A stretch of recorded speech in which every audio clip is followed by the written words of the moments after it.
PCC at DepEd pinalakas ang milk feeding program laban sa malnutrisyon at mga maggatas na ikinabang sa programa. Alam ito ang balita niya mula kay Pershila. Balo ka Pershila. Pinalalakas ng Philippine Carabao Center o PCC kasama ang Department of Education o DepEd ang pagpapatupad ng school-based milk feeding program upang matugunan ang pangailangan sa nutrisyon ng mga mag-aaral at makatulong sa pagpapaunlad ng lokal na industriya ng gatas sa bansa. Sa ilalim ng programa ay pinagkakaloob ang sariwang gatas ng kalabaw at iba pang produktong gawa mula rito sa mga piling mag-aaral sa mga pampublikong paaralan bilang bahagi ng hakbang ng pamahalaan laban sa kagutuman at malnutrisyon. Sa eksklusibong panayam ng DZRD Sunshine Radio, inihayag ni PCC DMMSU Center Director Vilma Gagni na kabilang sa mga pinatutupad nila ang Sagip Saka Program na gawa mula sa lokal na produksyon ng mga magsasaka at sumailalim sa mahigpit na proseso upang matiyak ang kaligtasan at kalidad ng produkto para sa mga mag-aaral. Sunshine News Blast! So, tayo na po yung mamimili ng mga supplier. Siyempre, ang pipiliin po natin yung i-implement po natin yung Sagip Saka na ang ibig pong sabihin yung locally produce po yung mga farmers natin na nagpo-produce ng gatas, kahit ano pong klaseng gatas, basta po nakapasa sila sa mga requirements kasi po siyempre ang unang iisipin po natin yung kaligtasan ng ating mga learners po na dapat yung ating co-op or association na mapipili ay pumasa po sa mga good manufacturing practices, mga risk assessment para po safe po yung maiinom ng ating mga learners.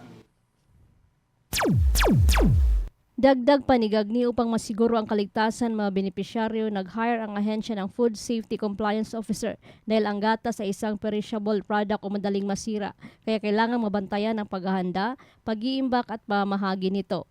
Ayon pa sa PCC, mas marami na rin ang nagkaka-interes sa paggatas dahil nakikita ito ng bilang sustainable livelihood para sa mga magsasaka. Inihayag din ng ahensya na isa sa mga hamon na kinakaharap nila ay ang limitadong pundo dahil isang buwan lamang sa ngayon ang tuloy-tuloy na pagpapatupad ng feeding program.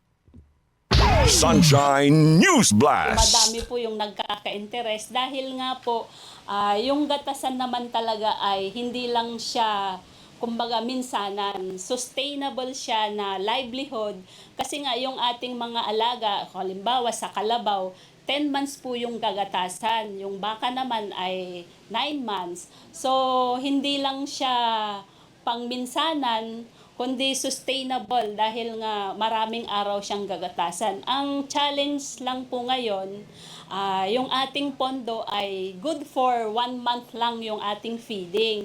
So, saan nila ipupunta halimbawa 10 months nilang gagatasan, saan pupunta yung milk production nila ng 9 months? Kasi nga 1 month lang po yung pondo ng ating gobyerno.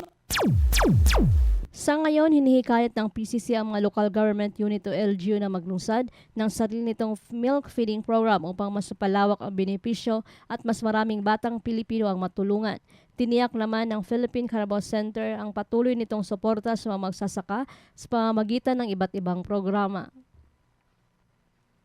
Sunshine News Blast! Makakaasa po kayo na kaagapay nyo po ang DA Philippine Carabao Center sa mga hakbangin tungo sa pangkabuhayan salig sa gatas ng kalabaw. So yun po, sana po may mga partners din po tayong makita na hindi lamang po yung sa pag-aalaga, kundi yung pagpupondo po ng ating mga programa or proyekto dahil alam po naman po natin na lumilit po yung ating budget. So, pwede din po yung mga partners natin na private na mag-invest or tumulong sa mga magsasaka po na magkaroon po ng kabuhayan salig sa gatas kalabaw.